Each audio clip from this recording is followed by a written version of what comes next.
Welcome to SSC मेडी जी। आज के समय में सबसे बड़ा प्रश्न यही है कि एसएससी सीजीएल 2024 का जो फाइनल वर्डिक्ट क्या आएगा एसएससी सीजीएल 2024 एग्जामिनेशन का, कि एसएससी सीजीएल 2024 की एग्जामिनेशन जो प्री का रिजल्ट है वो कैंसिल होगा पूरी की पूरी एग्जामिनेशन, या री एग्जामिनेशन होगा, या रिजल्ट रिवाइज होगा, या कुछ भी नहीं होगा। जिस तरह से इस देश में एसएससी सीजीएल में सालों से सिस्टम चला आ रहा है उसी तरह से सिस्टम चलता रहेगा।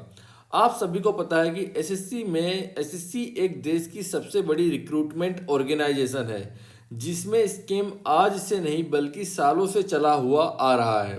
इसके पहले कई सारी लड़ाइयाँ लड़ी गई हैं, कई सारी एसएससी में रिफॉर्म भी आए हैं, कई सारी चीज़ों में हमें सफलता भी मिली है और कई सारी चीज़ों में हमें असफलता भी मिली है।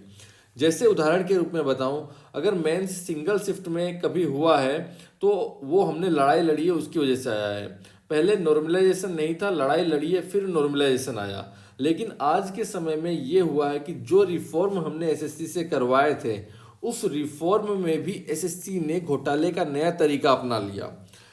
आप सभी को सारे घोटालों के बारे में, सारे स्कीम के बारे में पता है कि एसएससी में किस किस तरीके से स्कीम हो रहा है।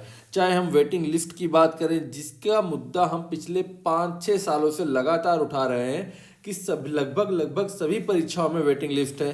रेलवे में 5-5 सालों में वेटिंग लिस्ट क्लियर होती है। एसएससी एकमात्र ऐसी ऑर्गेनाइजेशन है ना जिसमें ना ही सीजीएल में, ना ही सीएचएसएल में और ना ही एमटीएस में किसी भी वेटिंग लिस्ट नहीं है, जिसकी वजह से 60-70% सीटें हर साल बर्बाद चली जाती हैं। वहीं नॉर्मलाइजेशन की बात करें तो एक वक्त था जब एसएससी 43 शिफ्ट में पेपर बनाती थी, जहां ये 2016 की बात है। और इसमें भी जब हमने लड़ी नॉर्मलाइजेशन के लिए कि नॉर्मलाइजेशन करना चाहिए, किसी का पेपर आसान, किसी का पेपर इजी आ रहा है, टफ आ रहा है, तब जाके नॉर्मलाइजेशन आया। लेकिन अब तो नॉर्मलाइजेशन में भी एसएससी ने स्कीम करने का अलग तरीका अपना लिया है। तो स्टूडेंट्स करे क्या? अगर कोई भी तरीका, कोई भी हम रिफॉर्म एसएससी से मांगते हैं तो एसएससी उस रिफॉर्म के अंदर भी नए घोटाले के तरीके ला दे रही है।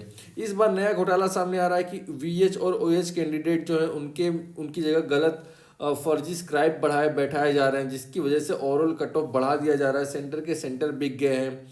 कि इतने बड़े लेवल पर, कितने डीप लेवल पर फर्जीवाड़ा चल रहा है उसका अंदाज़ा एक आम स्टूडेंट्स नहीं लगा सकता। यहाँ तक कि ये सारे स्कीम तो चल ही रहे थे, वहीं एक नया स्कीम सामने आ गया, एज का स्कीम, कि जिसकी ओवर एज हो चुकी है वो उसका भी नाम लिस्ट 3 में है। और अगर ये ओवर एज वाला बंदे का नाम लिस्ट 3 में आ रहा है और जिसकी वजह से कट ऑफ हाई चली जा रही है, और एक स्टूडेंट्स जो प्री में क्वालिफाई नहीं हो पा रहा है कम मार्क्स के कारण, जिसके जो इस तरह के फर्जी कैंडिडेट जो लिस्ट 3 में डाल दिए गए हैं। आप सभी को पता है कि टायर 1 क्वालिफाइंग है। अगर ये बंदा जिसका क्वालिफाइंग नहीं हो रहा है फर्जीवाड़े के कारण, वो टायर 2 क्वालिफाई करने की ताकत रखता है, तो ऐसे स्टूडेंट्स के साथ तो सरेआम धोखा हो रहा है। तो कितने बड़े लेवल पर इतने बड़े डेटा, जहाँ पर लाखों कैंडिडेट एसएससी की परीक्षाओं में अपीयर होते हैं, अगर उसमें कितने, हमारे पास तो कुछ ही प्रूफ सामने आए हैं और कितने लोग फर्जी लोग हैं जिनके प्रूफ हमारे पास नहीं है, जिनका डेटा हमारे पास नहीं है। तो इस तरह के लोग अगर सिस्टम में जाएंगे और इस तरह के लोगों का सिलेक्शन एसएससी के थ्रू होगा तो इसको स्कैम नहीं तो और क्या कहेंगे। तो इन सभी चीज़ों के मद्देनज़र जो केस है वो दिल्ली हाई कोर्ट में फाइल कर दिया गया है, जिसमें, और अच्छी बात यह है कि इस बार जो फंडिंग है टीचर्स कर रहे हैं, टीचर्स का डायरेक्ट सपोर्ट है जो हर साल नहीं होता है। अब बात वही होगी कि क्या एग्जामिनेशन पूरी तरह से कैंसिल होगी, री एग्जामिनेशन होगी, या रिवाइव्ड रिजल्ट इसका निकल सकता है।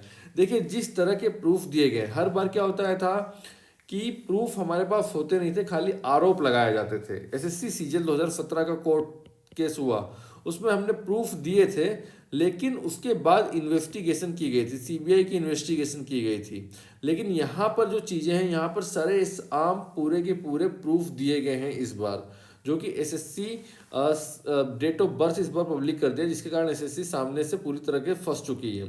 तो ऐसे में मुझे जो लगता है कि देखिए, रिजल्ट रिवाइज करना, री एग्जामिनेशन कराना या कैंसिलेशन करना, ये सब डिपेंड करता है चीज़ें किस तरह से कोर्ट में वकील के द्वारा चीज़ों को प्रेजेंट किया जाता है और सामने जो जज हैं, जुडिशरी है, उसका क्या डिसीजन होगा।